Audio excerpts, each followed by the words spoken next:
بسم الله الرحمن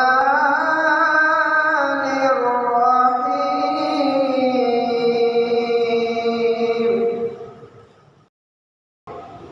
نحمده ونصلي ونسلم على حبيبه الكريم. الحمد لله الذي فضل سيدنا ومولانا محمد صلى الله تعالى عليه وسلم على العالمين جميعا، وأقامه يوم القيامة للمسلمين المتلوثين الخطائين الهالكين شفيعا. وصلى الله تعالى وسلم وبارك عليه وعلى كل من هو محبوب ومرضي لديه، صلاة ترضى وتقوم بدوام الملك الحي القيوم.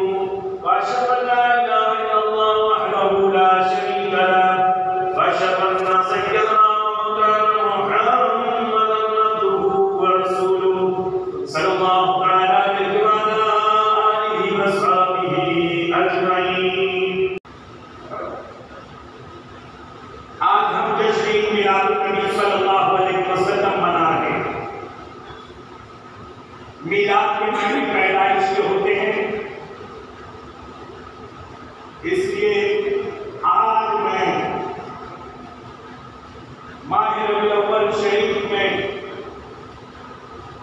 سنیوں کا اہم مقصد، خوشقیدہ سنی مسلمانوں کا اہم مقصد میلاد پاک منانا۔ تو میں میلاد النبی یعنی نبی کی پیدائش کے متعلق بیان کرنے کی سعادت۔ 12 ربیع الاول شریف کو آقا کریم علیہ الصلوۃ والتسلیم کی پیدائش کی ہوئی، اس دنیا میں تشریف لائے۔ 12 ربیع الاول شریف کو آپ کا مثال ہے۔ آج میں گروہوں پر گفتگو کروں گا پیدائش پر بھی مثال ہے، کیونکہ ہمارے بہت سے مقررین حضرات میلاد النبی کے جلسے میں تو شرکت کرتے ہیں، تقریر کرتے ہیں، لیکن میلاد کا ذکر بھی نہیں کرتے۔ آج میں انشاءاللہ تعالیٰ مکمل میلاد ہی بیان کروں گا، تاکہ ہمارے پہلے کے مقررین، ہمارے آگے والے، ہمارے علماء کرام کی جو تقریریں ہوگی وہ سب کا قرآن ہے۔ کسی ہمارے سنی عالم پر یہ تہمت نہ ہو کہ انہوں نے میلاد کا نہیں بولا، یاد رکھیے سب کے بدلے میں آج میں ہی بول دیتا ہوں۔ اللہ کے حبیب علیہ السلام اللہ کے روح ہیں۔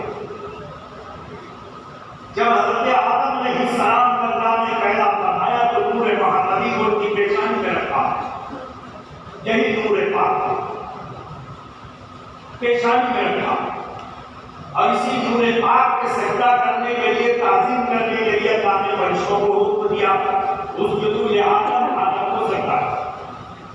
سارے فرشتوں نے سجدہ کیا الا ابلیس نے، ابلیس نے سجدہ نہیں کیا اور وہ مردود ہو گئے۔ حضرت آدم علیہ السلام کے بعد یہی نور محمدی نسل در نسل منتقل ہوتا، یہاں تک کہ حضرت ابراہیم علیہ السلام کی پیشانی میں آیا۔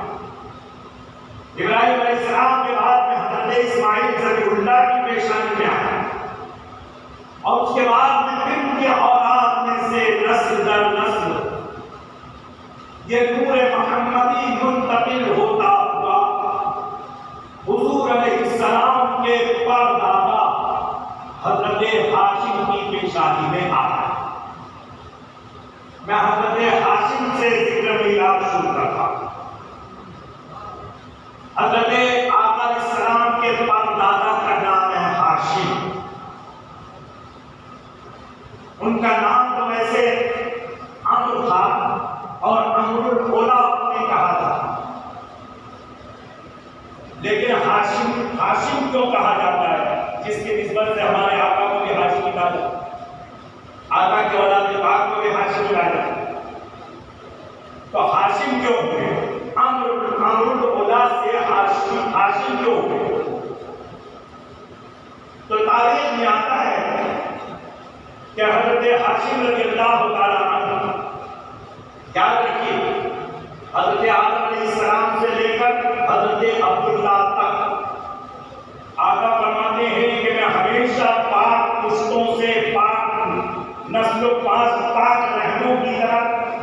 منتقل ہوتا رہا.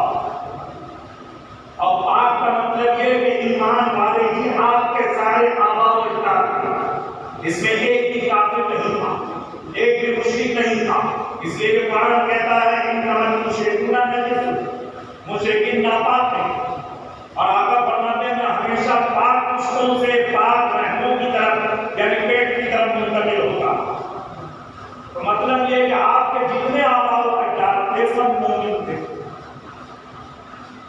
حضرت عبداللہ سے لے کر حضرت آدم علیہ السلام کا. اب حضور علیہ السلام تسلیم فرماتے ہیں کہ میں ہمیشہ پاک پشتوں سے پاک نسلوں کی طرف منتقل ہوتا. حضرت ہاشم رضی اللہ عنہ کا نام ہاشم کیوں ہوا؟ ایک مرتبہ عرب کے اندر بڑا سخت قحط پڑا. آپ ان کے شام تجارت کے لیے گئے ہوئے تھے, واپس آئے راستے میں پتہ چلا کہ عرب میں قحط پڑا ہوا ہے.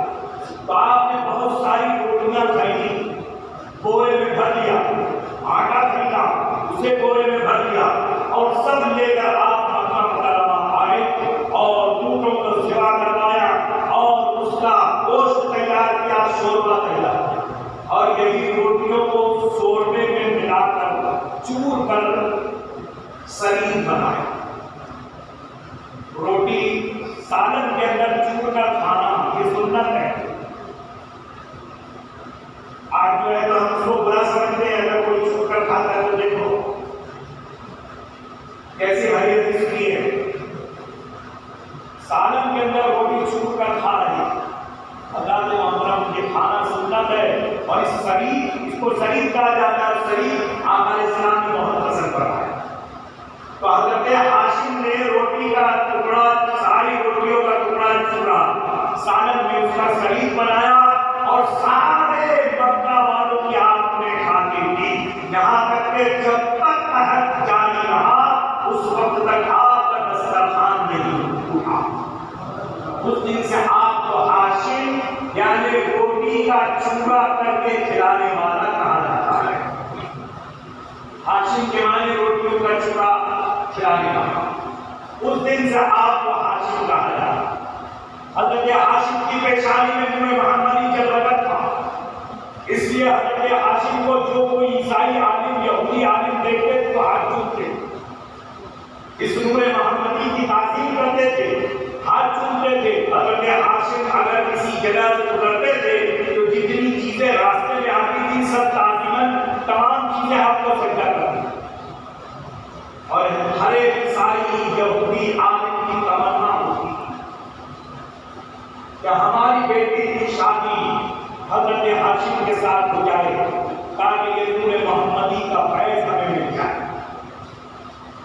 یہاں تک کہ ملک شام کے بادشاہ ہرقل نے ایک مرتبہ ادب و احترام کے ساتھ ایک خط لکھا اور اس میں اس نے لکھا کہ آپ سے گزارش یہ ہے کہ آپ ملک شام آ جائیے, میں اپنی بیٹی کے ساتھ آپ کی شادی کر دوں گا اور آپ کے سارے انتظامات کر دوں گا, آپ کے تمام سہولتیں دوں گا. اس کی بھی تمنا یہی تھی شام کے بادشاہ کی کہ یہ نور محمدی سے میں فیض حاصل کروں. بہرحال لیکن حضرت ہاشم نے انکار کرا اور اس کے بعد حضرت ہاشم رضی اللہ تعالی عنہ ملک شام تجارت کے لیے جانے لگے. تو مکہ والوں کو جب بھی ملک شام جانا ہوتا تھا تو مدینے سے گزر کر جاتے. جب ملک شام جانے لگے تو مدینہ میں قیام کیا اور بنی نجار نامی ایک شریفوں کا قبیلہ تھا, وہاں پر آپ نے گیا. اس قبیلے میں آپ نے قیام کیا, کئی دن تک رہے. اور اس قبیلے کا جو بنی نجار قبیلے کا جو سردار تھا اس کا نام عمرو بن لبید تھا. وہ سردار تھا. اس نے حضرت ہاشم کو دیکھا, حضرت ہاشم نے ان کو دیکھا سمجھا. یہاں تک کہ سردار نے پیشکش کی کہ آپ ہماری بیٹی کے ساتھ ملنے کا. حضرت ہاشم رضی اللہ تعالیٰ تیار ہوئے اور بنی نجار کے سردار کی بیٹی کے ساتھ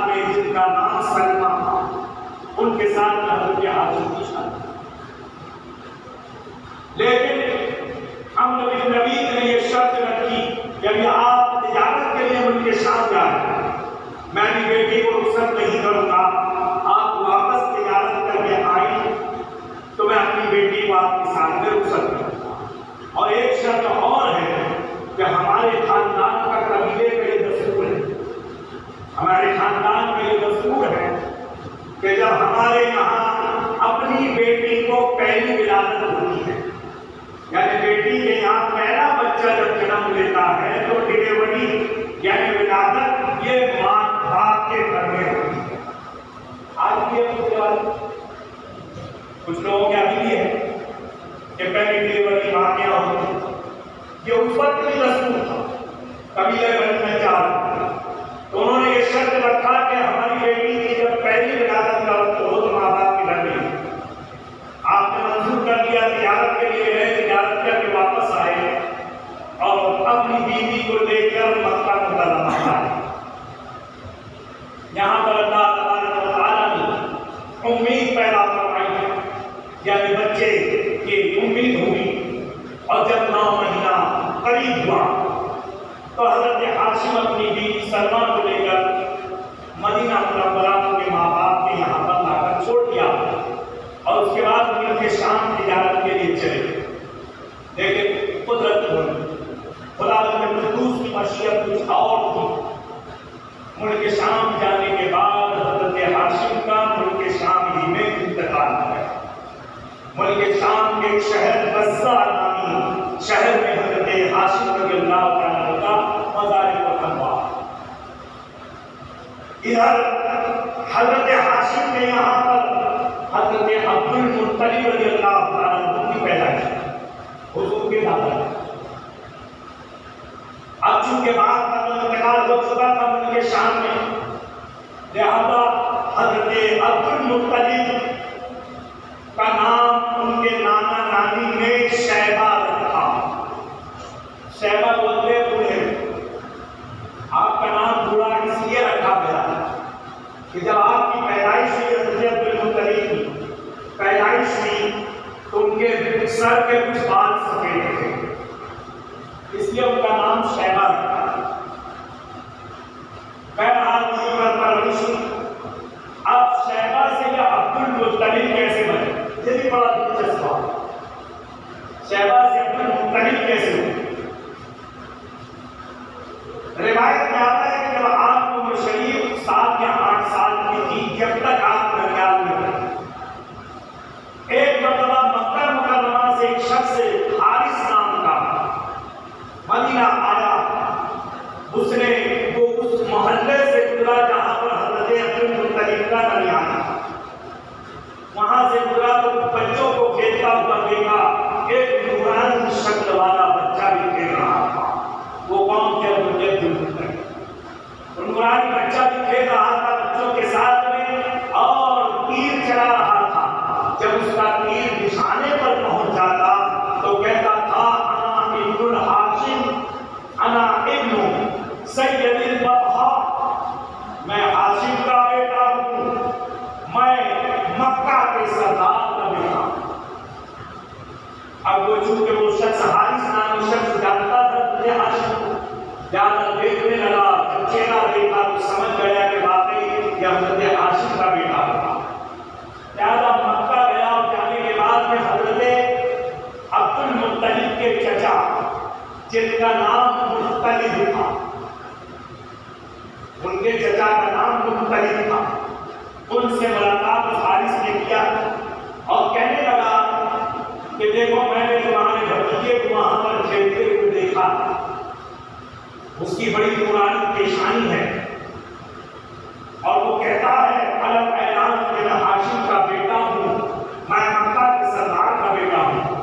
لہٰذا یہ مناسب نہیں ہے کہ آپ ایک عزتدار گھرانے کے شخص ہیں، آپ کا بچہ مدینہ میں اپنے درمیان میں رہے، وہاں پر پرورش پائے، لہٰذا آپ چاہیے درخواست کر کے اس بچے کو مکہ لائیے تاکہ آگے چل کر وہ بچہ بھی مکہ کا سردار بنے، اپنے باپ حضرت ہاشم کا۔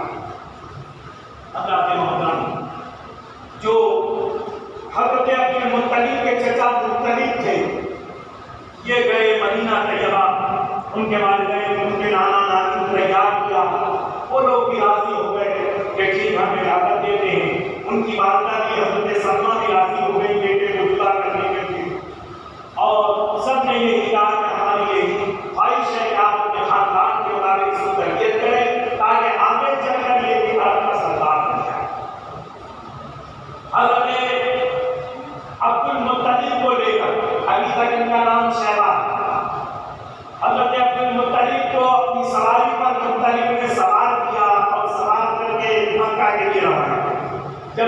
میں پہنچے تو دوپہر کا وقت تھا، لہٰذا مکہ والے اپنے معمول کے مطابق کچھ گروہ بنا کر بیٹھے ہوئے۔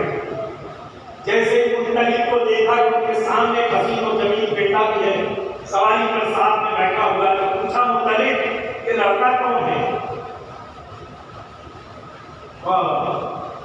حضرت عبدالمطلب کے چچا نے فرمایا کہ یہ میرا عبد ہے، میرا غلام۔ یاد رکھیے غلام کے متعلق، غلام کے لیے عبد کا استعمال بھی ہوتا ہے، نوکر کے لیے بھی ہوتا ہے، اور چھوٹے لڑکے کے لیے بھی ہوتا ہے، بیٹے کے لیے بھی ہوا کرتا ہے۔ لہٰذا عرب والوں نے، مکہ والوں نے سمجھا کہ یہ مطلب کا بیٹا ہے، مطلب کا غلام ہے۔ اب لہٰذا اس دن سے حضرت شیبہ جو نام تھا ان کو عبد المطلب یعنی مطلب کا غلام کہتے ہیں، اور پھر شیبہ نام لوگ بھول گئے اور حضور کے دادا کو عبد المطلب ہی کہا جانے لگا۔ حضرت عبد المطلب اپنے خاندان میں آئے، یہاں پر تعلیم و تربیت ہوئی اور اچھی طریقے سے پرورش ہوئی۔ حضرت عبد المطلب رضی اللہ تعالیٰ عنہ کی پیشانی میں نور محمدی جگمگا رہا تھا، لہٰذا آپ بڑے نیک تھے، ظلم و ستم سے بالکل دور رہا کرتے تھے، لوگوں کو اچھی باتیں سکھایا کرتے تھے۔ آپ کا شروع سے یہ معمول تھا، شادی کے پہلے سے یہ معمول تھا کہ مکہ مکرمہ میں غار حرا میں خاص طور سے ہر رمضان کے مہینے میں پورا رمضان کا مہینہ آپ گزارتے تھے، دن میں روزہ رکھتے تھے، رات میں عبادت کیا کرتے تھے۔ حضرت محترم جب حضرت عبد المطلب رضی اللہ تعالیٰ عنہ جوان ہو گئے تو ایک رات خانہ کعبہ کے پاس، ایک دن رات دن میں خانہ کعبہ کے پاس سو رہے تھے۔ جب نیند سے بیدار ہوئے تو عجیب کیفیت آپ کی تھی، آپ کی آنکھوں میں سرما لگا ہوا تھا، سر میں تیل لگا ہوا تھا اور نورانی لباس پہنے، اس لباس سے خوشبو آ رہی تھی۔ آپ کے چچا مطلب سمجھ نہیں سکے، لے کر کاہن کے پاس میں پہنچے، جو ستاروں کو دیکھ کر آگے ہونے والی باتوں کو بیان کرتے ہیں۔ ان کے بعد پہنچے، کہا کہ آج عجیب معاملہ میرے بھتیجے کے ساتھ میں ہوا کہ اچانک آنکھوں میں سرما بھی آ گیا، سر میں تیل بھی آ گیا، نورانی خوشبودار کے بعد بھی سے بہتر ہو گئے، تو اس کی کیا تاثیر ہے؟ کاہنوں نے جواب دیا کہ آسمان کے خدا کا حکم ہے کہ ان کی شادی کر دی جائے، اس کی یہ تعبیر ہے، ان کی شادی کر دی جائے۔ لہٰذا مطلب نے اپنے بھتیجے عبد المطلب کی شادی کی، صفیہ نامی ایک لڑکی سے، جن سے ایک بیٹے حضرت حارث کو، اور اس کے بعد میں حضرت صفیہ کا انتقال ہوا تو آپ کے چچا نے دوسرا نکاح آپ کا حضرت فاطمہ بنت عمرو بن زبائن سے کیا، انہی سے 11 بیٹے پیدا ہوئے، جس میں حضور صلی اللہ علیہ وسلم سے 11 بیٹے کے جس سے 2 بیٹے پیدا ہوئے، حضرت ابو طالب اور حضور کے والد حضرت عبداللہ رضی اللہ تعالیٰ عنہ، اور باقی بھی ایک اور بیوی تھی، ان سے بیٹے پیدا ہوئے، 9 بیٹے ان سے پیدا ہوئے، 2 بیٹے ان سے پیدا ہوئے 11، اور پہلی بیوی حضرت صفیہ حضرت حارث۔ اس طرح حضرت عبد المطلب کے 12 بیٹے تھے، جن میں سب سے چھوٹے بیٹے حضرت عبداللہ رضی اللہ تعالیٰ عنہ۔ حضرت عبد المطلب حضرت عبداللہ سے بہت زیادہ محبت کرتے تھے، کہیں بھی تنہا جانے نہیں دیتے تھے، اس لیے کہ حضرت عبد المطلب سے یہ نور محمدی حضرت عبداللہ کی پیشانی میں حاضر تھا۔ لہٰذا جو کوئی عیسائی عالم، یہودی عالم دیکھتا تھا، حضرت عبداللہ کی بڑی عزت و احترام کیا کرتا تھا، اور یہی نہیں بلکہ جو یہودی عالم جانتے تھے تو کچھ یہودی عالم دشمن بھی ہو گئے اور وہ اس خلاف میں تھے، اسی طریقے سے حضرت عبداللہ کو قتل کر دیا۔ حضرت محترم روایت میں آتا ہے ایک مرتبہ حضرت عبداللہ اکیلے ہی شکار کرنے کے لیے جنگل میں گئے، وہاں پر 70 یہود و نصارہ کے لوگ حضرت عبداللہ کی جو تار میں تھے انہوں نے پیچھا کیا، اور جنگل میں پہنچنے کے بعد حضرت عبداللہ کا قتل کرنا چاہا، پروردگار الہ عالم نے مردان غیب کو بھیجا، غیب کے لوگوں کو بھیجا جو ان تمام لوگوں کو ہم لوگوں نے صفایا کر دیا، سب کو قتل کر دیا، اور وہی فرشتے مردان غیب کے لوگ حضرت عبداللہ کو حفاظت کے ساتھ اللہ کر چھوڑ۔ یہ سارا منظر وہ بن عبد مناف یعنی حضرت آمنہ کے والد، یہ سارا منظر جنگل میں کسی کام سے گئے تھے دیکھ لیا۔ گھر آنے کے بعد انہوں نے ارادہ کر لیا کہ میں اپنی بیٹی آمنہ کا نکاح حضرت عبداللہ کے ساتھ میں کروں گا، لہٰذا پیغام بھیجا۔ حضرت آمنہ میں وہ تمام خوبیاں موجود تھی جس کو حضرت عبد المطلب کو تلاش، ایسی جو آپ تلاش کرنا چاہتے تھے وہ تمام خوبیاں حضرت آمنہ میں موجود تھی۔ حضرت آمنہ رضی اللہ تعالیٰ عنہ کا نکاح حضرت عبداللہ کے ساتھ میں ہو گیا۔ حضرت محترم حضرت عبداللہ کے ساتھ میں نکاح ہوا۔ ابھی آقا یہ پورے محرمی اب حضرت عبداللہ کے شکم پشت مبارک سے، حضرت عبداللہ کے پشت مبارک سے اب حضرت آمنہ کے پیٹ میں جلوگر ہو چکا تھا۔ اب یہ حمل شریف کو صرف 2 مہینہ، کچھ روایتوں میں 4 مہینہ ہوا تھا کہ حضرت عبدالمطلب نے حضرت عبداللہ کو مدینہ جانے کے لیے کھجور لانے کا حکم دیا۔ یہ کھجور لینے کے لیے مدینہ گئے حضرت عبداللہ اور وہیں پر بیمار، لہذا ابھی آقا کریم علیہ السلام اپنی ماں کے پیٹ میں جلوگر تھے کہ حضرت عبداللہ کا مدینہ طیبہ میں انتقال۔ مدینہ طیبہ میں آپ کو دار نابغہ نام کی ایک جگہ کی وہاں دفن کیا گیا۔ یہ جگہ آج مسجد نبوی کے اندر شامل ہے، مسجد نبوی کے اندر شامل ہے، اور یہ بالکل مسجد نبوی میں باب السلام کے قریب ہے۔ آج صاحبان اچھی طریقے سے انشاءاللہ تعالیٰ سمجھ لیں گے، اور جنہوں نے عمرہ کیا سرکار کی زیارت انشاءاللہ باب السلام کے پاس میں بالکل حضرت عبداللہ کا مقام، یہیں پر حضرت عبداللہ کو دفن کیا گیا، اور یہیں پر اللہ کے رسول کے صحابی حضرت مالک بن سنان کا بھی مزار تھا، اور دیگر 6 صحابہ کا بھی مزار تھا وہیں پر۔ اللہ کے محترم حضرت مالک بن سنان جو اللہ کے رسول کے صحابی کا وہاں مزار تھا، یہ شہید تھے۔ ان کا بھی بڑا دلچسپ واقعہ ہے، درود پاک پڑھیے پھر سنا اللہ صلی اللہ علیہ وسلم۔ مالک بن مکرم علیہ وسلم علیہ وسلم جنگ بدر میں حضرت مالک بن سنان شہید ہو گئے، جنگ بدر میں شہید ہو گئے۔ اب تمام شہداء کی لاش کو تو وہیں دفن کیا گیا، لیکن حضرت مالک بن سنان کی لاش چونکہ ان کی والدہ ان سے بہت محبت کرتی تھی، لہٰذا والدہ نے کہا تھا کہ بیٹا تو زندہ آنا، میری تمنا بیٹا تو زندہ آنا۔ حضرت محترم وہاں پر شہید ہو گئے، شہادت ہو چکی۔ اللہ کے رسول صلی اللہ علیہ وسلم نے لاش مبارک کو مدینہ طیبہ لے جانے کا حکم فرمایا۔ اب یہ لاش مبارک پیچھے تھی، حضرت ابوبکر صدیق بہت دور تھے۔ جیسے ہی سب سے پہلے مدینہ حضرت ابوبکر صدیق پہنچے تو حضرت مالک بن سنان کی ماں نے حضرت ابوبکر صدیق سے پوچھا کہ میرے بیٹے کا کیا حال ہے؟ حضرت ابوبکر صدیق تڑپ رہے کہ یہ ماں ہے، اس کی مامتا ابھی اس وقت بڑے جوش پر ہے، میں اگر شہادت کی خبر لے لوں تو بڑا صدمہ ملے گا۔ ابوبکر صدیق کی زبان سے نکل گیا وہ تو آ رہے ہیں، وہ تو آ رہے ہیں۔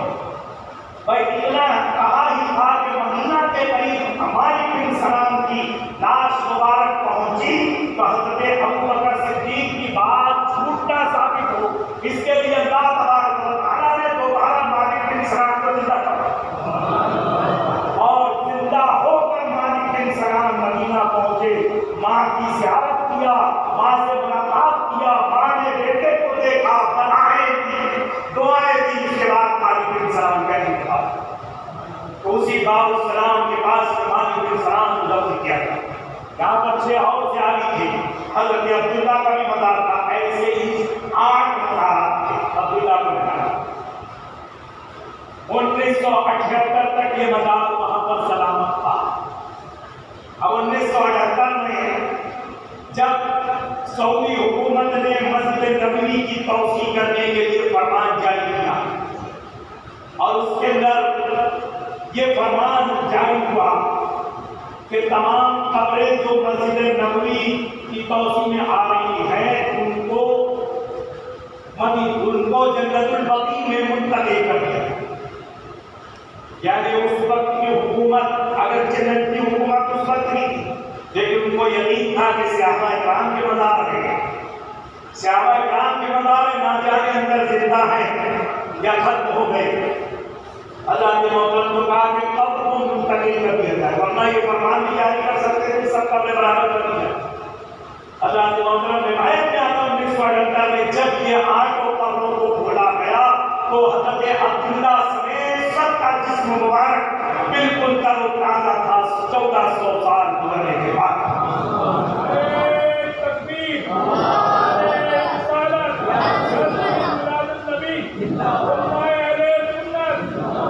سب کی لاش نکالی گئی. حضرت عبداللہ کی لاش مبارک بھی نکالی گئی اور اس کے بعد جنت البقیع میں سب کو دفن کیا گیا. ایک عبداللطیف نامی ٹھیکیدار کو وہاں پر رہا کرتے تھے. ان کا بیان ہے کہ جب حضرت عبداللہ کی لاش مبارک جنت البقیع میں منتقل کی جا رہی تھی تو مجھے بھی دور سے حضرت عبداللہ کو دیکھنے کا شرف حاصل. میں نے دیکھا کہ جسم مبارک پر کیا بلکہ آپ کے کفن مبارک پر داغ بھی نہیں لگا تھا اور قبر انور سے جسم مبارک سے خوشبو آ رہی. جسم بالکل تر و تازہ تھا. یہ تمام صحابہ کا بھی حضرت عبداللہ کا بھی. تو حضرت عبداللہ کا مزار 1978 میں اور یہ حضرت مالک بن سلام اور دیگر صحابہ کا 1978 میں جنت البقیع میں منتقل کیا گیا. حضرت محترم حضرت عبداللہ رضی اللہ تعالیٰ عنہ کا مدینہ میں انتقال ہوا 25 سال کی عمر میں. آقا اسلام اس وقت حضرت آمنہ کے پیٹ میں جنم پیدائش ہوئی. جب حضرت عبداللہ کا روایت میں آتا عبداللہ کا انتقال ہوا تو فرشتوں نے بات کہا کہ عزت کر دیا والا تیرا محبوب تو ابھی سے یتیم ہو گیا اب اس کی پرورش دیکھ بھال کون کرے گا. اللہ تبارک و تعالیٰ نے فرشتوں سے فرمایا کہ اگر میرے محبوب کے بعد کا انتقال ہو گیا تو کیا ہوگا میں تو اس کا حافظ و نگہبان ہوں. حضرت محترم حضرت آمنہ رضی اللہ تعالیٰ عنہ کو اور حضرت عبدالمطلب کو حضرت عبداللہ کے انتقال کی خبر پہنچی. کافلے والوں نے خبر پہنچایا. سب کو بڑا رنج و سلوہ ہوا. بہرحال پھر اس کے بعد میں 12 ربیع الاول شریف کو صبح صادق کے وقت اللہ کے حبیب علیہ السلام کی تولید تھا. انگریزی اپریل کا مہینہ سن 570 یا 71 عیسوی کی پیر کے دن صبح صادق کے وقت اللہ کے حبیب علیہ السلام کی پیدائش ہوئی. تو اس کیفیت کے ساتھ میں جسم مبارک خوشبو میں بسا ہوا تھا اور آپ کی ناک کٹی ہوئی تھی. ختنہ کیے ہوئے تھے. خوشبو میں بسے ہوئے تھے. آتے ہی پورے زمین پر آنے کے بعد پیدائش کے فوراً بعد سجدہ کیا رب تبارک و تعالیٰ کا اور سجدہ کیا. زبان پر ہم گناہگار کی یاد آئی. رب حبلی امتی رب حبلی امتی الہی میری امت کو بخش دے. الہی میری امت کو بخش دے. پیدا ہوئے ہمیں یاد کروایا. پہلے سجدہ کیا. اللہ کے محترم ہمارے آقا نے پہلے سجدہ کیا پیدا ہوتے ہی. معلوم یہ ہوا کہ سجدہ کرنے کے لیے خود کا بھی پاک ہونا ضروری, کپڑے کا بھی پاک ہونا ضروری, جگہ کا بھی پاک ہونا ضروری. اب آقا نے جو سجدہ کیا تو یہ بتا دیا میں بھی پاک، میری ماں بھی پاک، یہ روئے زمین بھی پاک، اور وہی جو پہلا سجدہ روئے زمین پر اللہ کے حبیب نے کیا تھا۔ تو آپ کے سجدہ کرنے سے پہلے دیگر تمام نبیوں کی امتوں کا یہ شریعت میں یہ حکم تھا، یہ قانون تھا کہ کوئی بھی اللہ کی عبادت کرنا چاہے تو صرف عبادت خانے میں کر سکتا ہے، عبادت خانے سے ہٹ کر کوئی عبادت نہیں کر سکتا۔ میرے آقا دنیا میں تشریف لائے، جب سب سے پہلے آپ نے سجدہ کروایا، اس کے بعد سے اللہ تبارک و تعالیٰ نے آپ کے سجدے کے صدقے میں پوری روئے زمین کو مسجد بنا دیا، پوری روئے زمین کو پاک و صاف، روئے زمین پر امت مصطفیٰ کا جو شخص جہاں چاہے وہاں پر نماز ادا کر لے، اس کے لیے وہ مسجد ہے، اس کے لیے وہ پاک جگہ ہے۔ اس لیے کہ میرے آقا دنیا میں تشریف لاتے ہیں، ساری روئے زمین کو آپ نے پاک کیا۔ حضرت آدم جب دنیا میں تشریف لائے اور اس کے بعد 300 سال تک روتے رہے، تو آدم و حوا کی توبہ قبول ہونے کے بعد پہلی ملاقات ہوئی میدان عرفات۔ جس پہاڑی پر دونوں کی ملاقات ہوئی وہ پہاڑی عرفات ہے، عرفات کا میدان کہا جاتا ہے، ایک بڑا قلعہ بنا دیا گیا اس جگہ پر جہاں دونوں کی پہلی ملاقات ہوئی تھی۔ ذی الحجہ کی 9 تاریخ کو عرفات کے دن، عرفات کے معنی پہچان کے ہوتے ہیں۔ زمین پر آنے کے بعد میں دونوں کی پہچان میدان عرفات میں ہوئی۔ جس جگہ پہچان ہوئی وہاں پر قلعہ بنا ہوا ہے، الحمدللہ ظاہر جاتے ہیں اس کی زیارت کرتے ہیں۔ حضرت آدم علیہ السلام تسلیم کا قدم میدان عرفات میں پڑا تو وہ عرفات کا میدان پاک ہو گیا۔ حضرت ابراہیم علیہ السلام تسلیم کا پتھر، جس پتھر پر آپ کا قدم مبارک پڑا، اس پتھر کو اللہ نے مسلح بنا دیا، مسلح بنا دیا کہ مقام ابراہیم کے پاس 2 رکعت نماز پڑھو۔ حضرت ہاجرہ کے جہاں قدم مبارک پڑے اس جگہ کو صفا اور مروہ بنا دیا گیا۔ میرے آقا علیہ السلام تسلیم کا قدم مبارک روئے زمین پر پڑا تو ساری روئے زمین کو پاک بنا دی گئی، ساری روئے زمین پاک کر دی گئی، سارے روئے زمین کو مسجد بنا دی گئی۔ اللہ کے محترم آقا علیہ السلام اس شان سے دنیا میں تشریف لائے۔ اب جب آقا علیہ السلام کی تشریف کی پیدائش ہوئی تو کیا ہوا؟ بہت سے عجیب و غریب واقعات پیدا ہوتے ہیں۔ ایک تو یہ کہ ایران کے مجوسیوں نے 1000 برس سے آگ جلا کر رکھا تھا، اس کی پوجا کرتے 1000 برس میں کبھی ایک لمحے کے لیے بھی وہ خوشی نہیں تھی،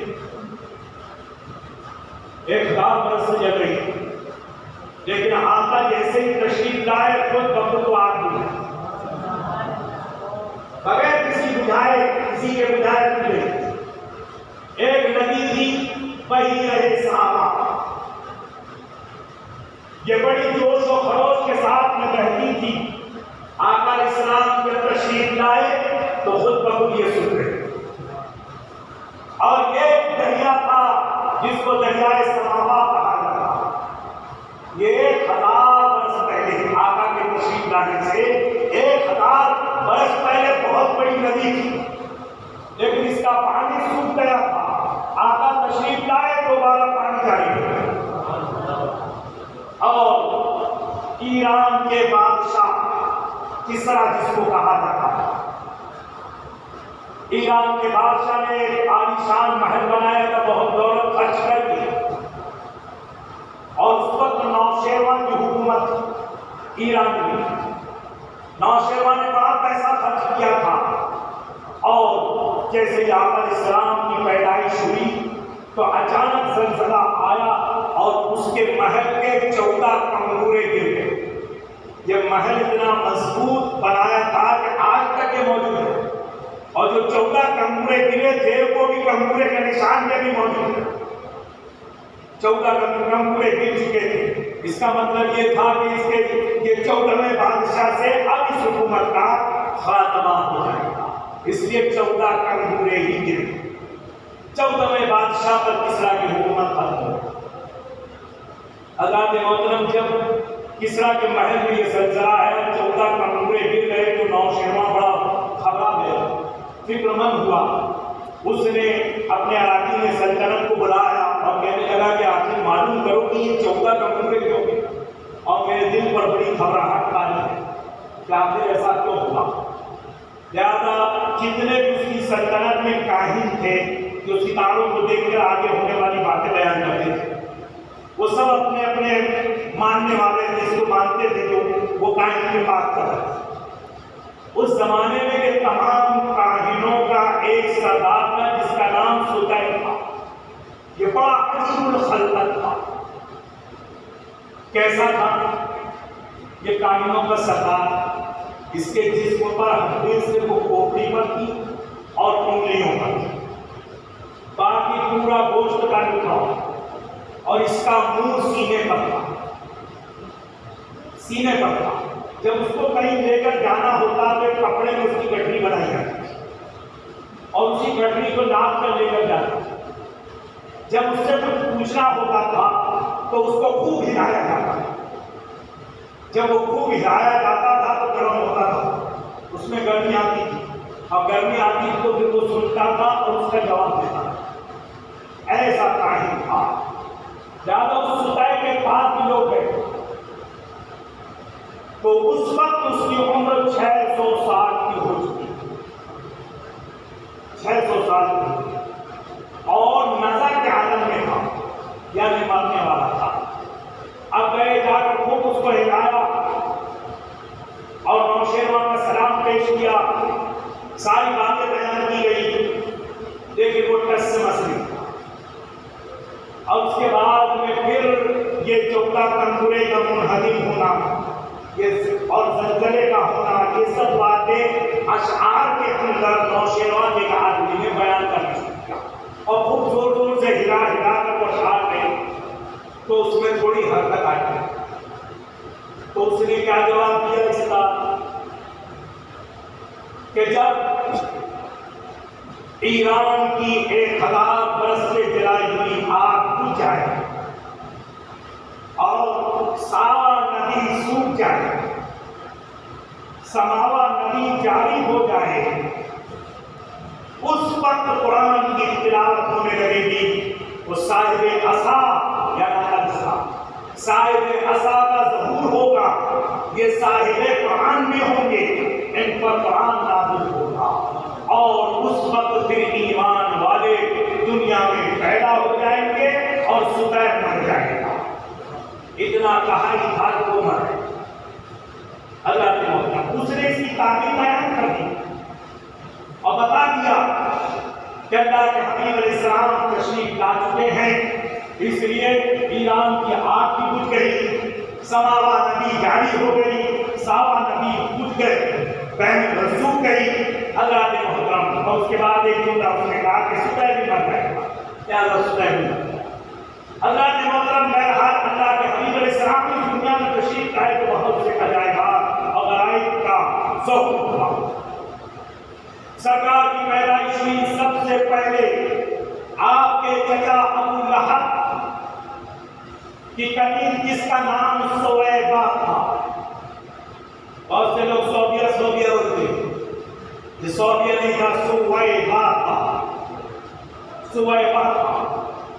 سویبہ دوڑتی ہوئی اپنے مالک اپنے مالک آقا علیہ السلام کے چچا ابو لہب کے پاس پہنچا۔ ابو لہب وہ کافر جس کی مذمت میں قرآن کی تبتی ادا نہیں، کہنے لگی مبارک ہو تمہارے بھائی عبداللہ کے یہاں بیٹا پیدا ہوا۔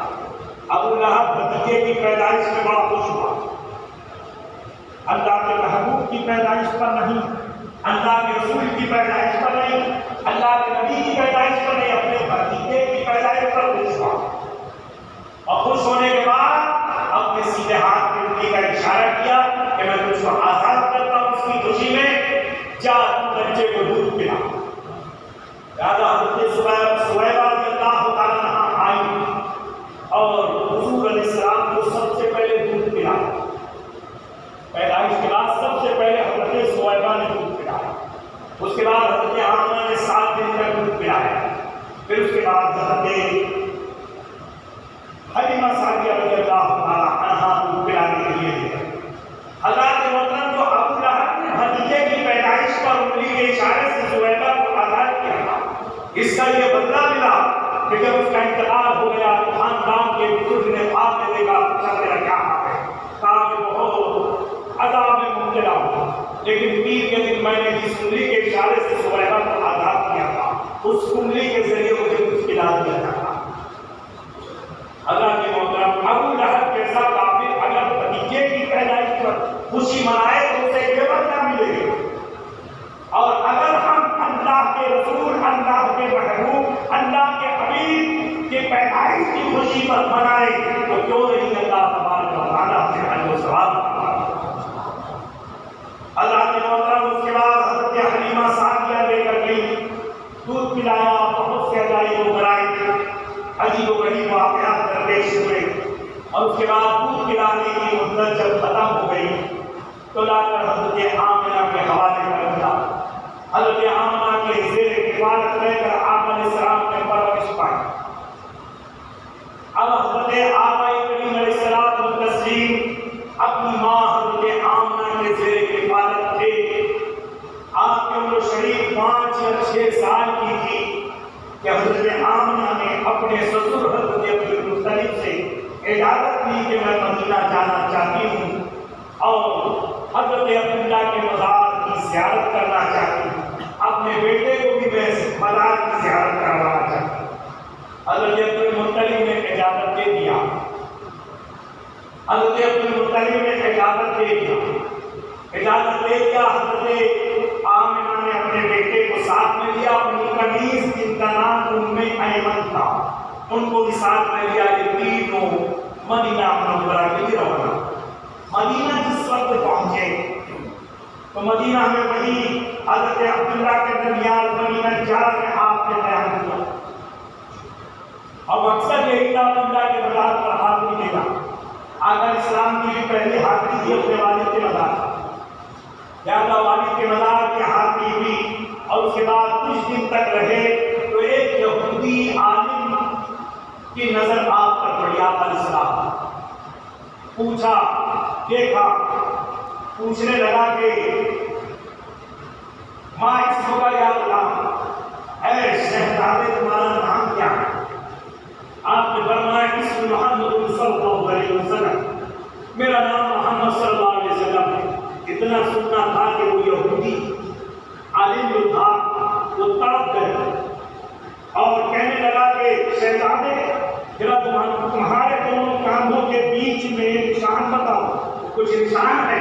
آقا اسلام کے پیٹھ مبارک پر پیچھے کی طرف دونوں کاندھے کے بیچ میں مہر نبوت تھا. آخری نبی ہونے کی مہر تھی جو پیدائشی تھی، اللہ تبارک و تعالیٰ کی جانب سے پیدا ہوئے تھے تو یہ مہر نبوت لگا ہوا تھا. اللہ کے محترم جیسے ہی مہر نبوت کو اس نے خود کپڑا ہٹا کر کے زیارت کرنا، جیسے زیارت کیا اور زیارت کرنے کے بعد کہنے لگا میں گواہی دیتا ہوں آپ اللہ کے آخری نبی ہیں. اللہ کے محترم اس کے بعد وہ اپنی قوم کے لوگوں میں گیا، کہنے لگا کہ اللہ کے آخری نبی کا ظہور ہو چکا ہے.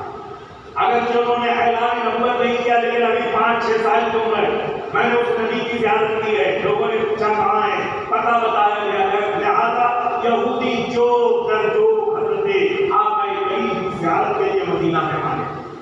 جب زیادہ بھیڑ ہونے لگی تو حضرت آمنہ کو خوف ہوا کہ کہیں یہودی میرے بیٹے کو نقصان نہ پہنچا دے. حضرت ام ایمن سے مشورہ کیا کہ انہیں یہاں سے چل جائے. لہٰذا یہ تینوں حضرات مدینہ منورہ سے روانہ ہوئے اور مقام ابوا شریف پہنچے. ابوا مکہ اور مدینہ کے درمیان کی جگہ کا نام. اس مقام ابوا شریف میں پہنچے تو حضرت آمنہ کی طبیعت خراب ہوئی. یہاں حضرت آمنہ بیمار ہو گئی. حضرت ام ایمن نے عرض کیا کہ آپ ابھی ہم یہیں پر رہتے ہیں، جب تک آپ کی طبیعت نہ سمجھ جائے ہم سفر نہیں کریں گے. لہٰذا وہیں پر قیام کیا اور حضرت آمنہ کی طبیعت سمجھنے کے بجائے بگڑتی ہے. یہاں تک کہ مقام ابوا ہی میں حضرت آمنہ کے انتقال کا وقت قریب آیا. میرے بزرگوں، دوستوں، عزیزوں، ذرا تصور کیجیے اس وقت آقا کریم علیہ السلام کو شریف 5 یا 6 سال. روایت میں آتا ہے